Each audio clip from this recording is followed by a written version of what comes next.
I get a very common question about spiritual awakening, and it is that I have lost all motivation to work or do anything productive after awakening. And why has this happened? And what am I to do? Because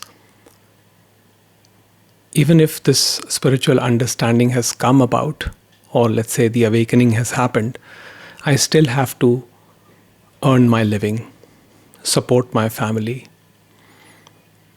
or whoever is dependent on me.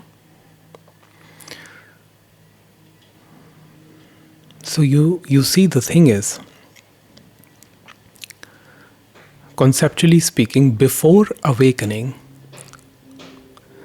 all the ideas about earning money, wealth, name, adulation, admiration are primarily in the service of ego or the separate self.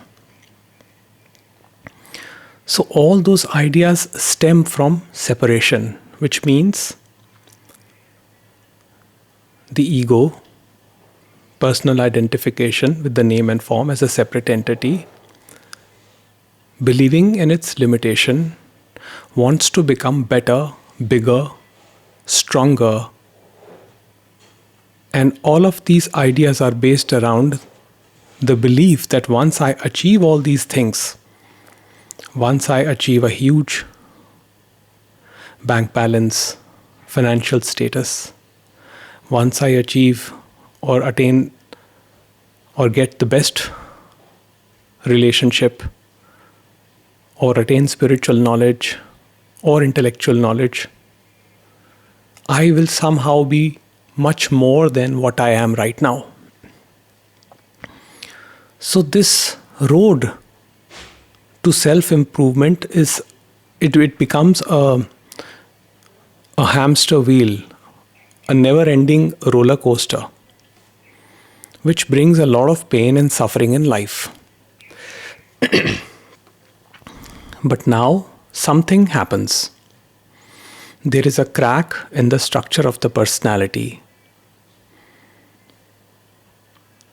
Now this sense of separation is still there, but now there is a crack in it. And with that crack, its belief in its concreteness or solidness is now reduced. But you see, mind, which is the separate self, is still caught up in some of the previous ideas, but also at the same time, having glimpsed wholeness, it gets confused whether I should pursue this direction of wholeness, this place where I feel so much peace and calm, or should I go back to earning money. And there is this cognitive dissonance between these two thoughts. Somehow, to the mind, to the separative mind, it seems that, these two movements are separate. Now, what happens after awakening? The perception shifts about what one really needs in life and how much is required to be content, happy, and fulfilled. That definition changes. Before, you required, let's say, a luxury car or a big house. After awakening, you're not too concerned about having a very big car. You may actually buy a second-hand car because you don't see the car as an extension of yourself. So even if you buy a second-hand, average-looking car, you're not too invested in it. You're okay with the fact that it won't be appreciated by people around you. Whereas before awakening, you were concerned about what people would say. So buying one particular vehicle of your choice which in your mind would enhance your image, was important. Buying a big house with swimming pool, or lots of space and all the luxuries, that could have been your idea of living a fulfilled life. But after awakening, you see that all these things, they deteriorate with time. The moment you buy a car, its value is completely reduced. And with time, it just gives you more and more trouble. Even the property or whatever assets you acquire, you see that there is no real fulfillment or contentment in any of those accumulations. Because happiness does not lie outside of ourselves. The true peace is within us. That is the whole idea. It does not require us to accumulate anything to make ourselves more. In fact, this whole path after awakening is about removing, discarding what is false. Anything which adds to the image, which is the personal self, is just recognized as false and discarded. But we get confused in the beginning when the awakening happens, because we are not yet tuned to the reality of our being. So we still try to chase the old patterns, and we still say, but what about my job? That was a high-paying job. What about my children? How will I take care of my children? What about their future?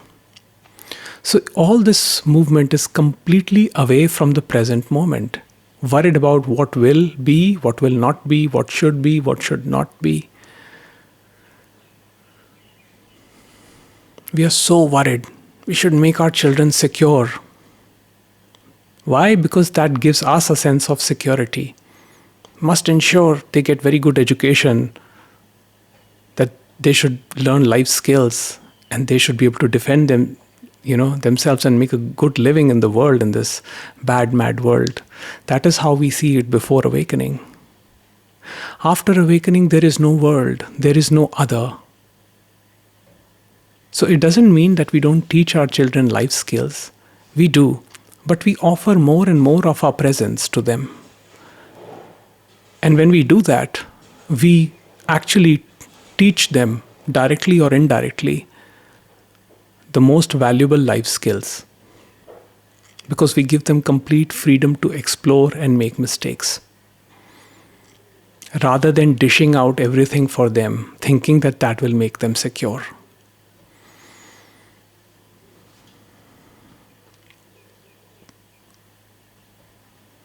So all the ideas before awakening of attaining wealth, setting things right, they begin to distort after awakening.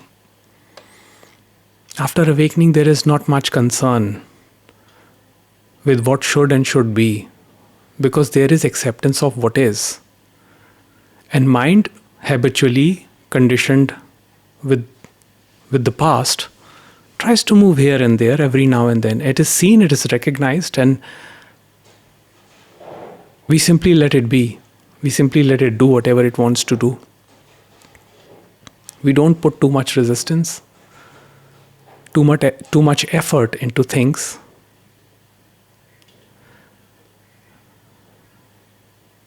So when this idea comes up, how will I make my living after awakening? Because I have to live my life. Once ideas, fixed ideas about this is my job and this is what I should do and this is the way I should live it, those begin to dissolve. At one point of time, I was so convinced that software development is something I'm going to do till my last day at work. I was convinced that that is going to be my ultimate job, and eventually I'm going to climb up the corporate hierarchy and become, project manager and vice president and this and that, whatever grand images I had in mind. I was very convinced that that is going to be my path. I never even thought that life would throw such a curve in front of me. And it did. And all of that dissolved, it dropped.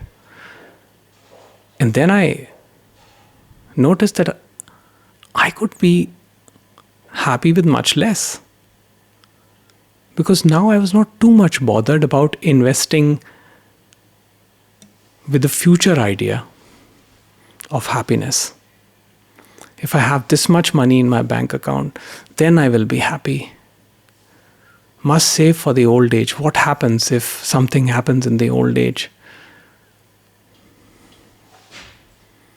It's all future-related movement. Yes, something may happen in the old age. And yes, there may be no money. And yes, as a result of that, the body may disintegrate. What if one just accepts every possible outcome? Then one does not live in fear of what should be, what will be, what if. There is this change from what if to what is. What is happening right now in this very moment is of the most significance. Any movement away from this, whatever is happening here and now, is an illusion, because it is all time bound. All there is now. That is what the insight, or what we call as awakening, is. It's the recognition of now, this. So, it may so happen that you may choose some very unconventional profession or art, and all your aspirations prior to awakening, whatever they were, may now not hold that much value. So you may be much happier with much less. And the separate self, the ego, comes up at times and says, oh, you're making a compromise. But is there a price to freedom that you experience with less? With less comes more freedom. I know someone who works in a bank, and they say that they deliberately did not choose to get promoted in the bank because they were quite happy with the expectations that were put on them in their current position. So for many years, that person stayed in that position in banking because he knew that the more he aspires, the more expectations will become. More he will be expected to do this, to do that. The more I want, the more I need, the more I'm adding to this image, which itself is an illusion. So I'm adding illusion to illusion and making it bigger. But when I see the illusion for what it is, when I see that this mind with its goals, aspirations, cannot be satiated from anything external, then what is the pathway? The natural pathway then is to just go within. And when you go within, the layers of the false begin dropping one by one. So you become more and more comfortable simply being rather than doing. Now, the body and the mind has to act. That is how the organism is designed. So it's not that you're just going to sit there and maybe just play video games all day long or keep scrolling social media all day long. It's not possible for us to do that because body needs to move, to work. And also the mind needs to get tired, to get good sleep. So you will find your calling. But what you'll find is your natural calling, not the calling that was given to you by society, prior to awakening, where you were told that this is the only pathway to live a happy and fulfilled life. So you reject the blueprint that was given to you prior to awakening by the society. You discover your true calling, what your nature aligns with, the ideas that you had as child. It could be anything. It could be art, dance, music, public speaking, or any other activity. It could be anything. But what you truly align with is going to come forward. Now, in some people's case, they may still continue their jobs or whatever they are doing, but their attitude towards their workplace will change. As I said, as I told about that person who refused the promotion in the banking, he continued to operate in the bank. But, he knew that if he takes on more, the more will be expected of him. That means loss of peace. So he valued peace of mind over material gains. And that happens after awakening, because the sense of separateness is not that solid anymore.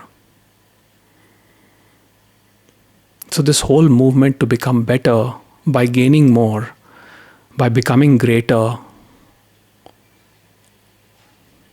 because this whole thing dissolves, because gaining more, becoming more, something more, bigger, greater, competing with the other people just increases pride and arrogance. And the Bible says in Proverb 11:2 that with pride comes disgrace, and with humility comes wisdom.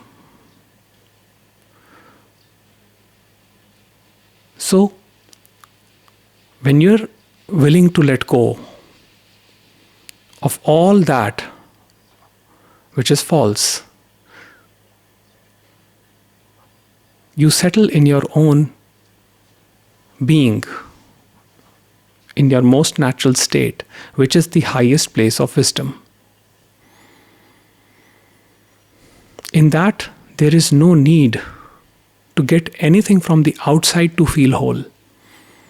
Because in being,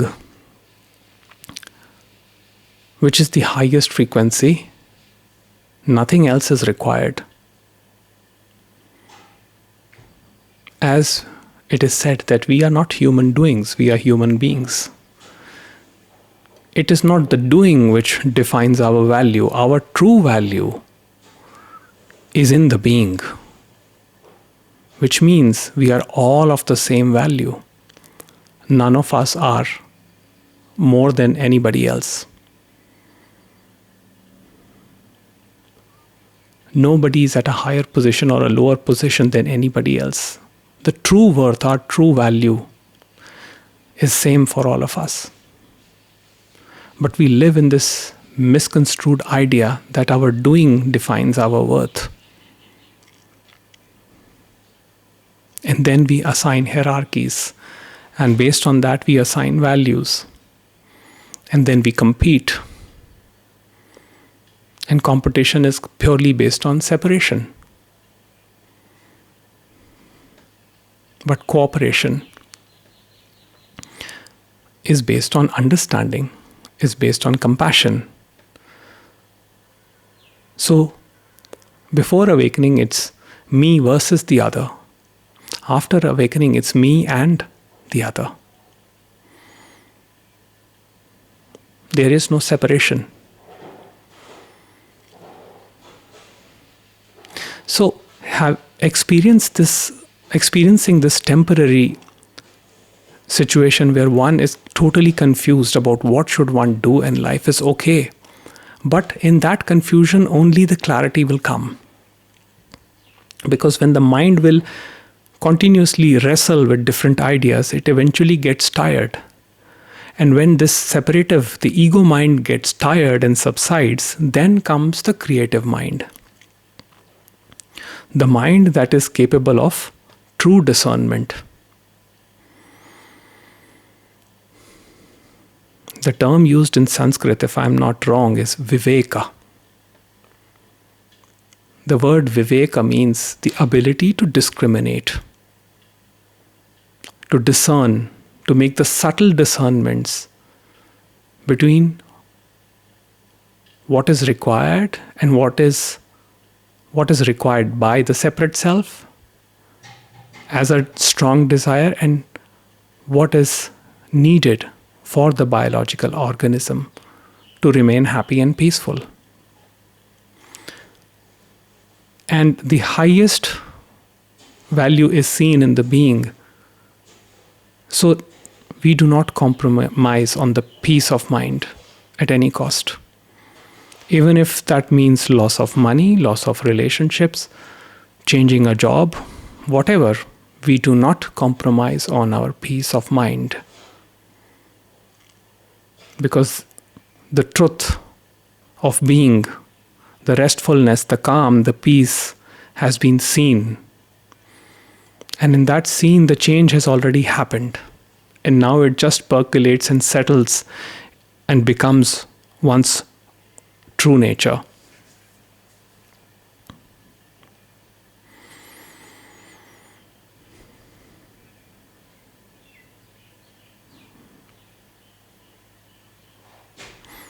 So, all this movement about what should I do, it is coming from the previous patterns of the mind, which because we have been conditioned since childhood that we must be a certain way. That conditioning is very strong. Sometimes we feel that, we are letting our loved ones down if you're not attaining the standards that they envisioned for us. But you see, every one of us have our respective destinies, our blueprints that we have to live. So after awakening, there is complete acceptance of that, of the blueprint that the universe, that the God created for me. That is what I am going to live, without shame, without guilt, and without worrying about what people think about me, what the society thinks about me. I will not be a rebel, but I will gel. I will be compassionate. Because rebellion is resistance. But gelling and being compassionate doesn't mean conforming. So I get along, but I don't allow others to influence my views or affect my peace of mind. Similarly, I don't enforce my views on others and disrupt their peace of mind. I free myself and I let them be free. So, with time, the answers will come. With time, the clarity will come as to what is my true alignment. And based on that understanding, we will choose which activities to be pursued in life, which work is to be undertaken by this mind-body organism in life. What am I in total resonance with? That understanding will come. But it will come through peace and clarity, not through nervousness.